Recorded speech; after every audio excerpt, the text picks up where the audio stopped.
আমার এখানেও 26% তপশিলি বন্ধুরা আছেন, আমার এখানেও 6 লক্ষের ওপর আদিবাসী বন্ধুরা আছেন।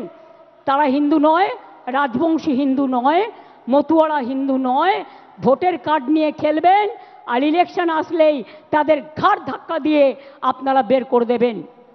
আমি সাগরিকাদের টিমকে ধন্যবাদ জানাচ্ছি যে তারা দিল্লিতে যমুনানগর কলোনি ভিজিট করে এসছে।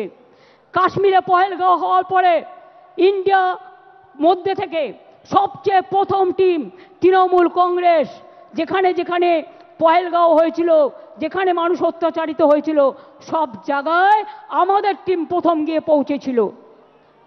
আর আসামের মুখ্যমন্ত্রী, আপনি আসামকে সামলাতে পারছেন না, আপনি বাংলায় নাক গলাচ্ছেন। নাক গলানো বন্ধ করুন, তা নাহলে সুস্মিতা দেবদের বলবো আন্দোলন গড়ে তুলুন, আমরা সবাই যাব, দেখি কত ডিটেনশন ক্যাম্পে আমাদের ভরতে পারে।